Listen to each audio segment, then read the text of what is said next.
एक छोटे से शहर में रहने वाली सविता की जिंदगी बिल्कुल साधारण थी। हर सुबह 5 बजे अलार्म बजता और उसके साथ ही उसकी जिम्मेदारियां भी जाग जाती।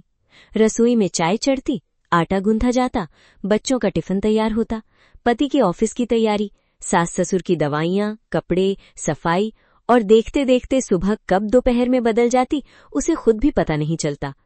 पूरा दिन वो एक काम से दूसरे काम तक दौड़ती रहती, लेकिन जैसे ही रात होती और वो थककर बिस्तर पर लेटती, उसके मन में एक सवाल हर रोज दस्तक देता, आज मैंने अपने लिए क्या किया? और हर बार जवाब एक ही होता, कुछ भी नहीं। धीरे धीरे उसने अपने बारे में सोचना ही छोड़ दिया। उसे लगने लगा था कि एक अच्छी गृहिणी वही होती है जो सबसे आखिर में खुद के बारे में सोचे।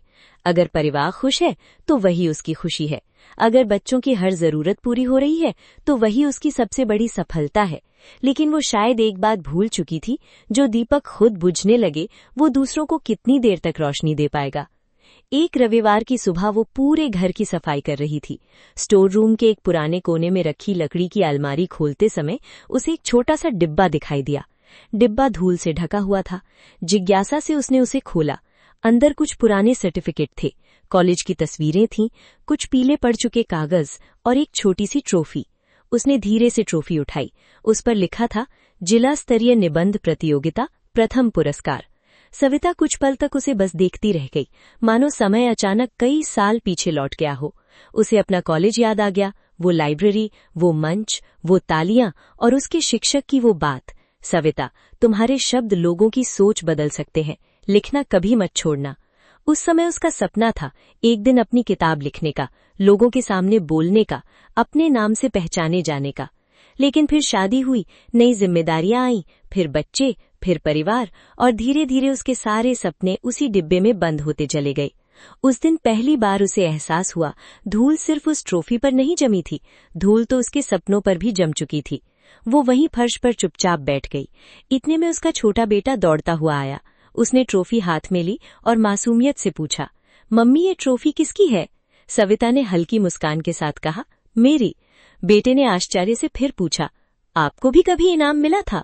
बस यही एक सवाल उसके दिल के सबसे गहरे कोने तक उतर गया। जिस बच्चे ने अपनी माँ को हमेशा रसोई, कपड़ों और घर के कामों में व्यस्त देखा था, उसे ये भी नहीं पता था कि उसकी माँ के भी कभी सपने थे, उसकी भी एक पहचान थी, उसके भी कुछ शौक थे, उसकी भी अपनी दुनिया थी। उस रात सविता बहुत देर तक नहीं सो सकी। बार बार वही ट्रॉफी, वही शब्द, वही सपना उसकी आंखों के सामने घूमता रहा। फिर उसने खुद से एक सवाल पूछा, क्या सचमुच अब बहुत देर हो चुकी है, या मैंने ही मान लिया है कि मेरे सपनों की उम्र खत्म हो गई है? और उसी पल उसे जवाब भी मिल गया। सपने उम्र से नहीं मरते, वे सिर्फ तब सो जाते हैं जब हम उन्हें जगाना छोड़ देते हैं। उसने तय किया कि वो अगले ही दिन से कोई बड़ा चमत्कार नहीं करेगी, न नौकरी छोड़ेगी, न अपनी जिम्मेदारियों से भागेगी। वो सिर्फ रोज अपने लिए 10 मिनट निकालेगी, फिर लिखना शुरू करेगी। धीरे धीरे एक पन्ना, फिर दूसरा, फिर तीसरा। उसे नहीं पता था कि वो कभी किताब लिख पाएगी या नहीं, लेकिन इतने सालों बाद पहली बार उसे अपने आने वाले कल का इंतजार था। और शायद यहीं से उसकी जिंदगी का सबसे खूबसूरत अध्याय शुरू हुआ, क्योंकि कई बार जिंदगी बदलने के लिए नई शुरुआत नहीं करनी पड़ती, सिर्फ अपने पुराने सपनों की धूल झाड़नी पड़ती है। अगली सुबह सब कुछ पहले जैसा ही था। अलार्म उसी समय बजा, रसोई में वही चाय चढ़ी, आटा गूंधा गया, बच्चों का टिफिन तैयार हुआ, पति का नाश्ता, घर की सफाई, सब कुछ वैसा ही था। बाहर से देखने वाला कोई भी व्यक्ति यही कहता कि सविता की जिंदगी में कुछ नहीं बदला, लेकिन एक बदलाव ऐसा था जो किसी को दिखाई नहीं दे रहा था। वो बदलाव उसके भीतर शुरू हो चुका था। कल रात उसने जो फैसला लिया था, वो अब सिर्फ एक भावुक पल नहीं था, वो उसे अपनी नई पहचान बनाना चाहती थी। उसने खुद से एक वादा किया, चाहे दिन कितना भी व्यस्त क्यों न हो, मैं हर दिन कम से कम आधा घंटा सिर्फ अपने लिए निकालूंगी। पहले ही दिन उसे एहसास हो गया, ये आधा घंटा निकालना घर का सबसे कठिन काम था। जैसे ही वो बैठती, मन के भीतर एक आवाज उठती, इतने सारे काम पड़े हैं और तुम यहाँ बैठी हो, पहले रसोई समेट लो, कपड़े तह कर लो, ये काम बाद में कर लेना। उसे अपराध बोध होने लगा। सालों से उसने अपने मन को यही सिखाया था कि सबसे आखिर में उसका नंबर आता है, लेकिन इस बार उसने अपने ही मन से कहा, अगर मैं अपने लिए आधा घंटा भी नहीं निकाल सकती तो मैं दूसरों के लिए पूरी जिंदगी मजबूत कैसे रहूंगी? उसने अलमारी से अपनी पुरानी कॉपियां निकाली, कुछ खाली पन्ने सामने रखे, पेन हाथ में लिया और कई सालों बाद लिखने की कोशिश की, लेकिन शब्द जैसे उससे रूठ गए थे। जिस हाथ से कभी पन्ने भर जाया करते थे, आज वही हाथ एक लाइन भी नहीं लिख पा रहा था। काफी देर तक वो खाली पन्ने को देखती रही, फिर धीरे से पेन मेज पर रख दिया। उसकी आंखें भर आईं। एक पल के लिए उसे लगा, शायद अब बहुत देर हो चुकी है, शायद मैं पहले जैसी नहीं रही। लेकिन अगले ही पल उसके मन में एक और विचार आया। उसने खुद से पूछा, क्या कोई बच्चा पहले ही दिन दौड़ना सीख जाता है? नहीं, वो पहले गिरता है, फिर उठता है, फिर एक कदम चलता है, फिर 2 कदम, और एक दिन बिना डरे दौड़ने लगता है। यही तो जिंदगी का नियम है। उस दिन सविता ने पूरी कहानी नहीं लिखी, न कोई बड़ा लेख लिखा। उसने सिर्फ 2 पंक्तियां लिखी, सिर्फ 2 पंक्तियां। लेकिन उन 2 पंक्तियों में सालों से सोया हुआ उसका आत्मविश्वास धीरे धीरे जागने लगा। उस दिन के बाद उसने एक नियम बना लिया, हर दिन थोड़ा सा लिखना, कुछ नया पढ़ना, कुछ नया सीखना, बिना ये सोचे कि लोग क्या कहेंगे। कुछ दिनों बाद उसकी पड़ोसन रेखा उसके घर आई। उसकी नजर मेज पर रखी कॉपी पर पड़ी। वो हंसते हुए बोली, अरे वाह, अब लेखिका बनने का इरादा है क्या? शायद वो मजाक कर रही थी, लेकिन वो मजाक सविता के दिल तक पहुंच गया। धीरे धीरे मोहल्ले की दूसरी महिलाओं को भी पता चल गया। किसी ने मुस्कुराकर कहा, इस उम्र में ये सब? किसी ने सलाह दी, अब बच्चों पर ध्यान दो, सपने देखने की उम्र निकल गई। पहले वाली सविता होती तो शायद उसी दिन अपनी कॉपी वापस अलमारी में रख देती, लेकिन अब उसके भीतर कुछ बदल चुका था। उसने महसूस किया, दुनिया हमें उतना ही रोक सकती है जितना हम खुद रुकने की इजाजत देते हैं। उसने किसी से बहस नहीं की, किसी को समझाने की कोशिश भी नहीं की। अब उसका जवाब उसकी मेहनत थी।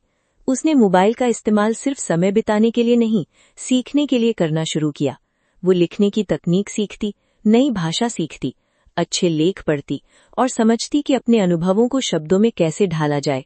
धीरे धीरे उसे एहसास हुआ, सीखने के लिए उम्र नहीं, सिर्फ इच्छा चाहिए। एक शाम वो फिर उसी पुरानी ट्रॉफी के सामने बैठी। उसने उसे बड़े प्यार से साफ किया। इस बार उसने उसे वापस डिब्बे में नहीं रखा, उसने उसे अपने कमरे की मेज पर सजा दिया। अब वो ट्रॉफी सिर्फ एक पुरानी याद नहीं थी, वो हर सुबह उसे याद दिलाती थी, तुम कभी सक्षम थी और आज भी हो।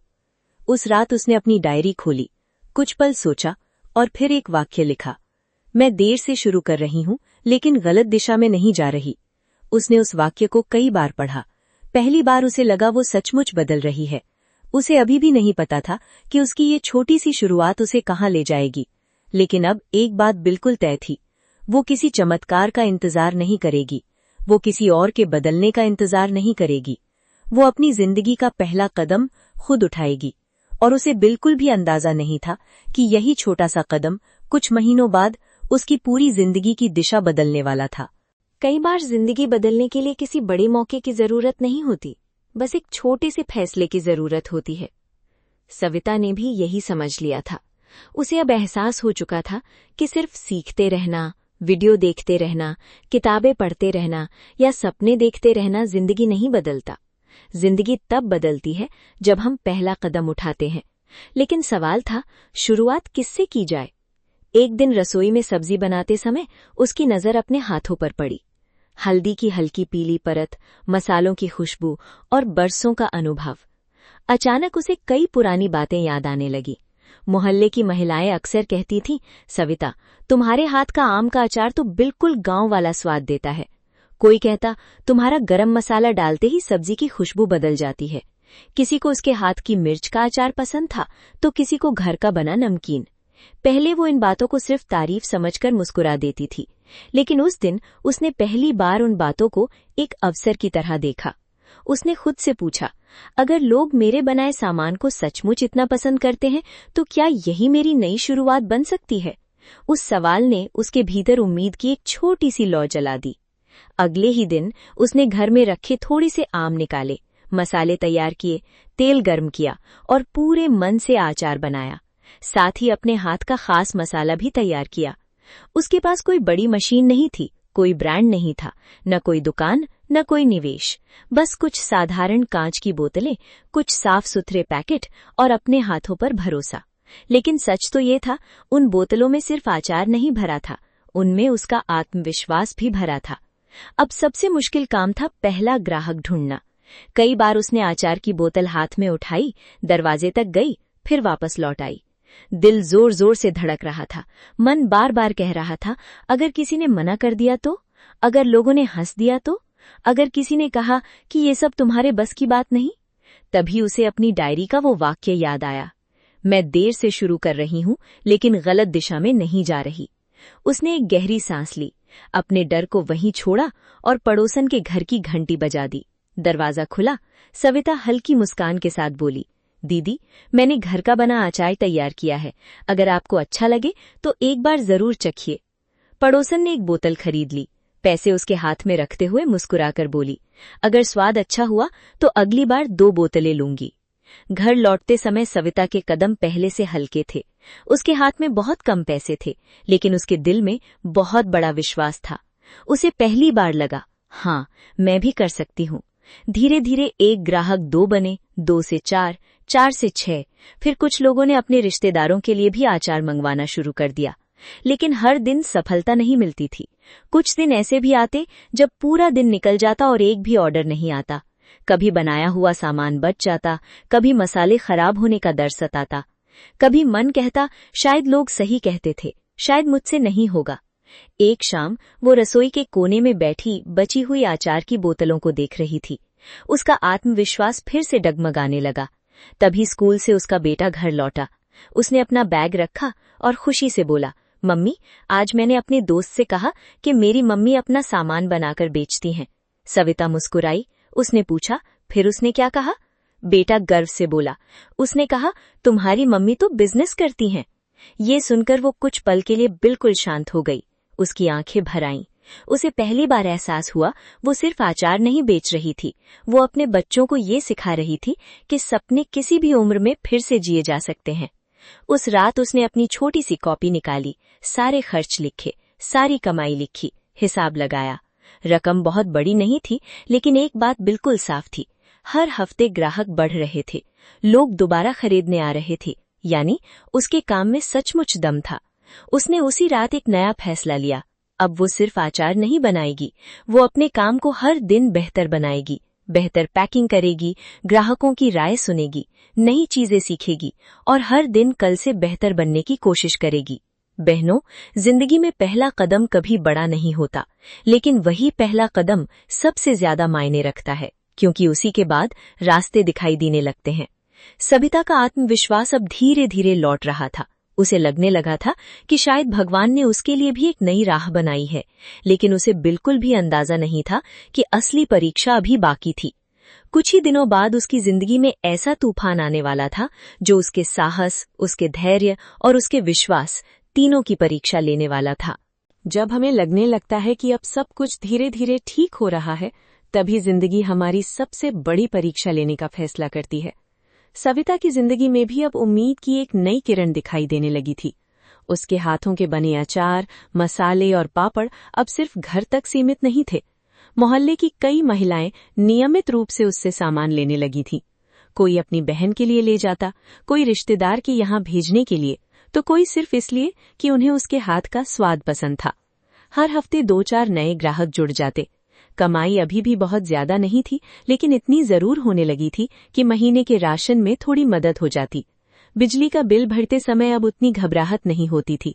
बच्चों की छोटी मोटी जरूरतें पूरी करते हुए अब उसे बार बार सोचना नहीं पड़ता था। सबसे बड़ी बात, उसे अपने ऊपर फिर से भरोसा होने लगा था। उसे लगने लगा था कि शायद भगवान ने इतने सालों बाद उसकी मेहनत देख ली है। वो हर रात सोने से पहले अपनी डायरी में एक बात जरूर लिखती, आज मैं कल से थोड़ी बेहतर बनी हूं। यही छोटी सी लाइन उसे अगले दिन फिर मेहनत करने की ताकत देती थी। लेकिन बहनों, जिंदगी कभी भी बिना परीक्षा लिए किसी को मंजिल तक नहीं पहुंचाती।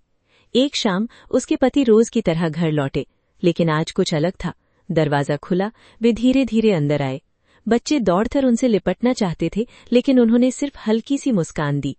वे रोज की तरह बच्चों से हंसी मजाक नहीं कर रहे थे, न उन्होंने टीवी चलाया, न कपड़े बदलते समय कोई बात की, बस चुपचाप कुर्सी पर बैठ गए।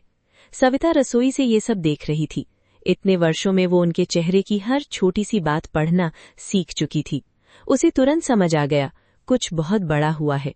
उसने बिना कुछ पूछे चाय बनाई, कप उनके सामने रखा, लेकिन आज चाय भी बिना स्वाद की लग रही थी। उन्होंने एक शब्द भी नहीं कहा। कमरे में ऐसा सन्नाटा था जिसमें सिर्फ घड़ी की टिक टिक सुनाई दे रही थी।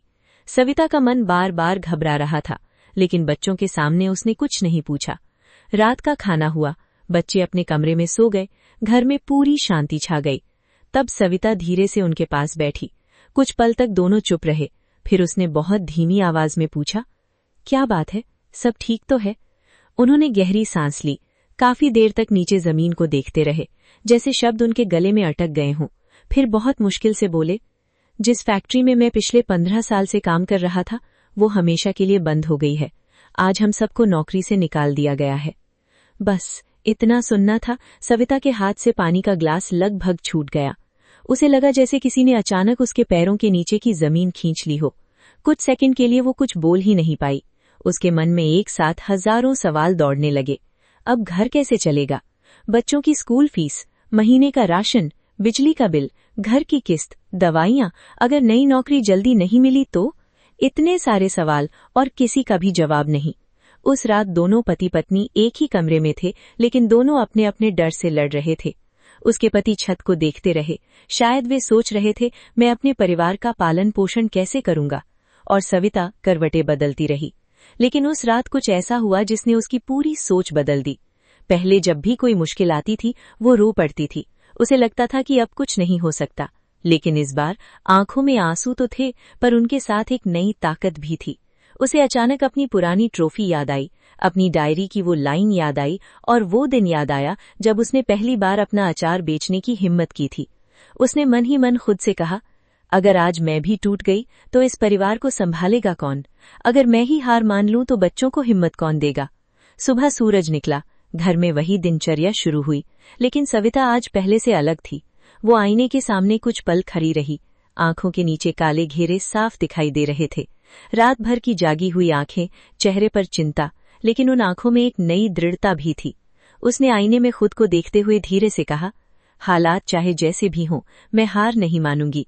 मैं डर सकती हूँ, थक सकती हूँ, रो भी सकती हूँ, लेकिन रुकूंगी नहीं। यही उसके नए संघर्ष की शुरुआत थी। अब उसकी दिनचर्या पहले से कहीं ज्यादा कठिन हो गई। सुबह सबसे पहले घर का सारा काम, बच्चों को स्कूल भेजना, सास ससुर की दवाइयों का ध्यान रखना, रसोई संभालना, फिर दोपहर से देर शाम तक अचार, मसाले, पापड़ और नमकीन तैयार करना, शाम को ग्राहकों तक सामान पहुंचाना, रात को बैठकर हिसाब लिखना, किस ग्राहक को क्या पसंद आया, किसे कितनी मात्रा चाहिए, अगले दिन क्या बनाना है, सब कुछ डायरी में लिखना। कई रातें ऐसी होती जब घड़ी 12 बजा देती, लेकिन उसका काम खत्म नहीं होता। कभी हाथों में जलन होने लगती, मसाले पीसते पीसते हथेलियां लाल हो जाती, आटा गूंथते गूंथते उंगलियां दर्द करने लगती, कमर जवाब देने लगती। लेकिन जैसे ही वो बैठने का सोचती, उसे अपने बच्चों के चेहरे याद आ जाते।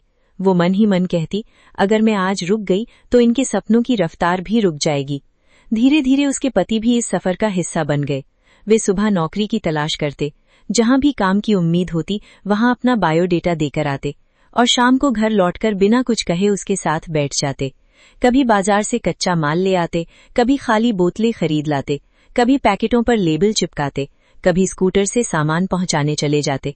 पहली बार वो सिर्फ पति पत्नी नहीं थे, वे एक टीम बन चुके थे, एक दूसरे का सहारा, एक दूसरे की ताकत। लेकिन जिंदगी अभी भी आसान होने वाली नहीं थी। एक सप्ताह ऐसा आया जिससे सविता पूरी तरह से टूट गई। उसे एक साथ 3 बड़े ऑर्डर मिले थे। वो बहुत खुश थी। उसने पूरे उत्साह से दिन रात मेहनत की, बेहतरीन मसाले तैयार किए, अचार बनाया, नई पैकिंग की। लेकिन डिलीवरी से ठीक एक दिन पहले तीनों ऑर्डर किसी कारण से रद्द हो गए। पूरा सामान घर में ही रह गया। जिस कमाई की उसने उम्मीद की थी वो एक पल में खत्म हो गई। उस दिन वो पहली बार सचमुच टूट गई। रसोई के एक कोने में बैठकर रोने लगी।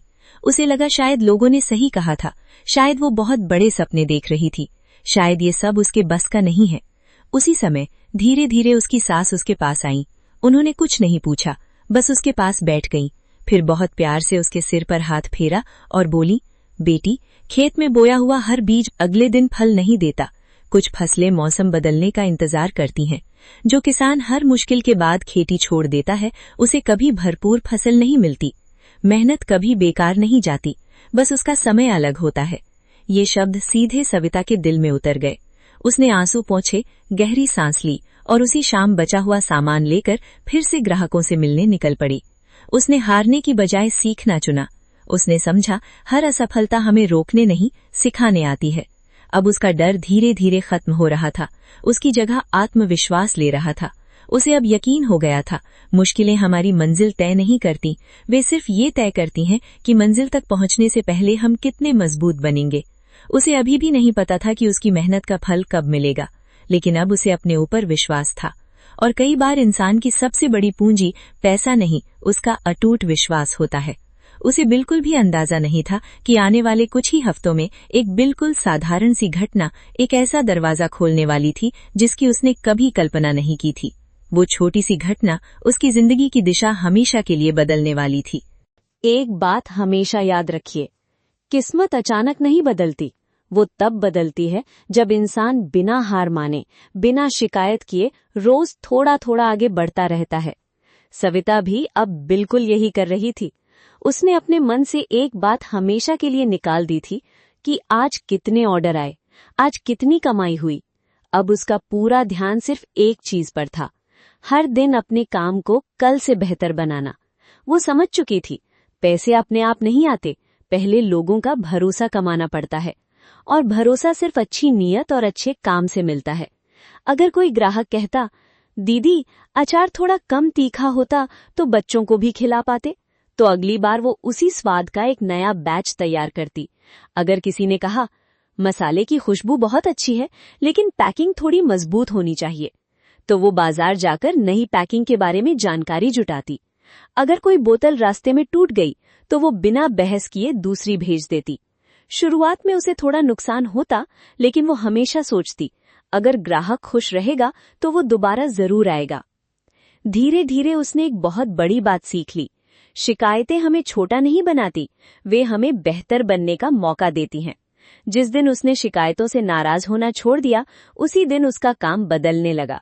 अब लोग सिर्फ उसका सामान खरीदने नहीं आते थे, वे उसके काम की तारीफ भी करते थे। एक ग्राहक दूसरी महिला से कहती, एक बार इनका अचार खाकर देखो। दूसरी अपनी ननद को बताती, तीसरी अपनी बहन के लिए ले जाती। धीरे धीरे उसका नाम पूरे मोहल्ले में फैलने लगा। उसने कभी विज्ञापन नहीं किया, न बड़े बड़े पोस्टर लगाए, न किसी दुकान पर अपना बोर्ड लगाया। उसका सबसे बड़ा प्रचार उसके ग्राहकों का भरोसा था। और बहनों, दुनिया में भरोसे से बड़ी कोई मार्केटिंग नहीं होती। एक दिन उसकी नियमित ग्राहक पूजा उसके घर आई। वो हमेशा की तरह अचार लेने आई थी, लेकिन इस बार उसके चेहरे पर अलग ही उत्साह था। उसने मुस्कुराते हुए कहा, दीदी मैं आपको एक बात बताना भूल गई थी। पिछले हफ्ते मैंने आपके अचार की फोटो अपने सोशल मीडिया पर डाली थी। बस ऐसे ही मुझे अच्छा लगा इसलिए डाल दी। सविता को सोशल मीडिया की ज्यादा समझ नहीं थी। वो मुस्कुराकर बोली, अच्छा किया। पूजा हंसते हुए बोली, अच्छा तो तब होगा जब आप मोबाइल देखोगी। मेरी कई सहेलियां पूछ रही हैं कि ये अचार कहाँ मिलता है, सब ऑर्डर देना चाहती हैं। सविता ने सोचा शायद 2-4 लोग पूछेंगे, लेकिन अगले ही दिन सुबह से उसका मोबाइल लगातार बजने लगा। एक कॉल खत्म होती दूसरी आ जाती। कोई 5 बोतलें मांग रहा था, कोई 10, कोई कह रहा था हमें दूसरे शहर भेज दीजिए, कोई पूछ रहा था क्या आप मसाले भी बेचती हैं।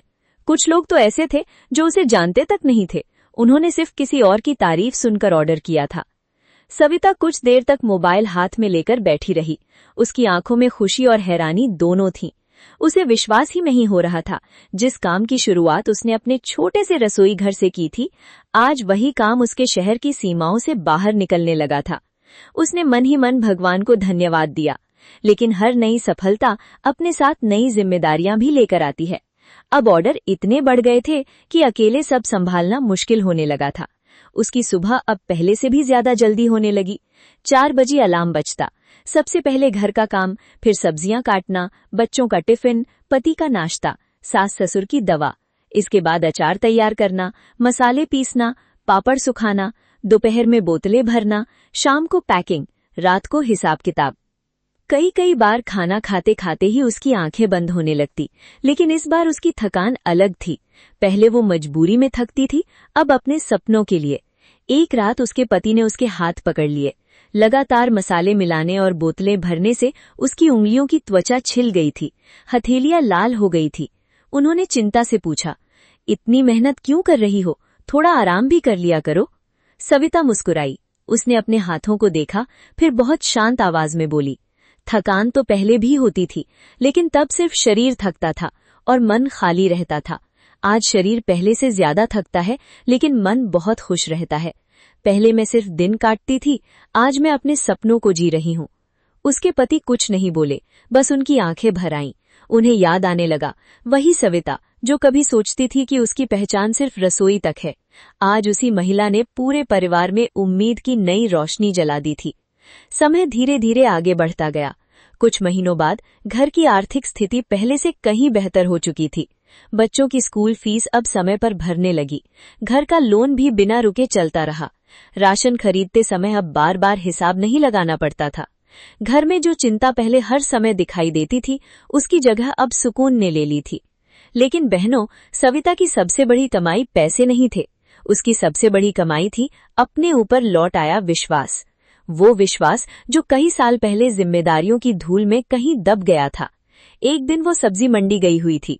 वहीं उसे वही महिला मिली जिसने कुछ महीने पहले हंसते हुए कहा था, इस उम्र में क्या नया कर लोगी? आज वही महिला मुस्कुराते हुए उसके पास आई। उसने कहा, सविता, तुम्हारा अचार तो अब हमारे रिश्तेदार भी मंगवाते हैं। सच कहूं, तुमने बहुत अच्छा किया कि लोगों की बातों पर ध्यान नहीं दिया। अगर उस दिन हार मान जाती तो आज ये सब नहीं होता। सविता ने सिर्फ मुस्कुराकर हाथ जोड़ दिए। उसने कोई पुरानी बात दोहराई नहीं, कोई शिकायत नहीं की, कोई ताना नहीं मारा, क्योंकि अब वो एक बहुत गहरी बात समझ चुकी थी।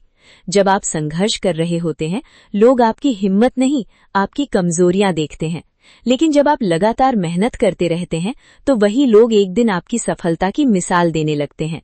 इसलिए अपना समय लोगों को जवाब देने में नहीं, अपने सपनों को सच करने में लगाइए, क्योंकि सफलता हर सवाल का सबसे शांत और सबसे मजबूत जवाब होती है। उस रात सविता घर की छत पर बैठी थी। आसमान में असंख्य तारे चमक रहे थे। हल्की हवा चल रही थी। उसने आंखें बंद की और उसकी यादों के पन्ने अपने आप खुलने लगे। उसे वो रविवार याद आया जब स्टोर रूम की पुरानी अलमारी साफ करते हुए उसे धूल से भरा वो छोटा सा डिब्बा मिला था। अगर उस दिन उसने उसे वापस वहीं रख दिया होता, अगर उसने अपनी ट्रॉफी को सिर्फ एक पुरानी याद समझकर भुला दिया होता, अगर उसने ये मान लिया होता कि अब बहुत देर हो चुकी है, तो शायद उसकी जिंदगी भी उसी धूल भरे डिब्बे में बंद रह जाती। उसने मन ही मन भगवान को धन्यवाद दिया, उन कठिन दिनों के लिए भी जब घर चलाना मुश्किल हो गया था, उन असफलताओं के लिए भी जब ऑर्डर रद्द हो गए थे, उन लोगों के लिए भी जिन्होंने उसका मजाक उड़ाया था, और उन आंसुओं के लिए भी जिन्होंने उसे अंदर से मजबूत बनाया था। क्योंकि अब वो समझ चुकी थी, जिंदगी में जो लोग हमें रोकते हैं, वे भी कई बार हमें आगे बढ़ना सिखा जाते हैं, और जो मुश्किलें हमें तोड़ती हुई लगती हैं, वही हमें हमारी असली ताकत से मिलवाती हैं। लेकिन उसकी यात्रा अभी पूरी नहीं हुई थी। अब उसके मन में एक नया सपना जन्म ले चुका था। वो सिर्फ खुद सफल नहीं होना चाहती थी, वो चाहती थी कि उसके जैसी कोई दूसरी गृहिणी जो आज अपने सपनों को जिम्मेदारियों के नीचे दबाकर बैठी है, वो फिर से उठे, वो फिर से खुद पर विश्वास करे, वो फिर से अपने नाम से पहचानी जाए। सविता अब सिर्फ अचार नहीं बना रही थी, वो उम्मीद बांटना चाहती थी। वो हर उस महिला तक ये संदेश पहुंचाना चाहती थी जिसने कभी अपने मन में ये सोच लिया था कि अब बहुत देर हो चुकी है, क्योंकि वो पूरे विश्वास के साथ कह सकती थी, सपनों की कोई उम्र नहीं होती, शुरुआत करने का सबसे सही समय हमेशा आज ही होता है। सविता की कहानी सिर्फ एक महिला की कहानी नहीं है, ये उन लाखों महिलाओं की कहानी है जो दूसरों का जीवन संवारते संवारते कभी कभी खुद को भूल जाती हैं। याद रखिए, सपने देखने की कोई उम्र नहीं होती, नई शुरुआत करने का कोई गलत समय नहीं होता, और अगर शुरुआत छोटी हो तो उससे घबराइए मत, क्योंकि बड़े पेड़ भी कभी एक छोटे से बीज थे। अगर आज आपके दिल में भी कोई सपना है, चाहे वो पढ़ाई का हो, कोई हुनर सीखने का हो, छोटा सा काम शुरू करने का हो, या सिर्फ खुद के लिए थोड़ा समय निकालने का हो, तो उसका पहला कदम आज ही उठाइए। हो सकता है दुनिया को आपकी शुरुआत बहुत छोटी लगे, लेकिन भगवान अक्सर सबसे बड़े चमत्कार इन्हीं छोटे कदमों से शुरू करते हैं। अगर आज की कहानी ने आपके दिल को छुआ हो, तो कमेंट में सिर्फ एक वाक्य जरूर लिखिए, मैं अपने सपनों को फिर से जीऊंगी। हो सकता है आपका यही एक वाक्य किसी दूसरी बहन के लिए नई उम्मीद बन जाए। ईश्वर से मेरी यही प्रार्थना है कि आपके जीवन में कभी भी उम्मीद की रोशनी कम न हो, आपका आत्मविश्वास हमेशा बना रहे और आप हमेशा याद रखें, आप सिर्फ एक गृहिणी नहीं हैं, आप एक सपने देखने वाली, संघर्ष करने वाली और अपनी किस्मत बदलने वाली मजबूत महिला हैं। इसी विश्वास के साथ फिर मिलेंगे एक नई कहानी, एक नई सीख और एक नई उम्मीद के साथ। तब तक अपना भी उतना ही ध्यान रखिए जितना पूरे परिवार का रखती हैं।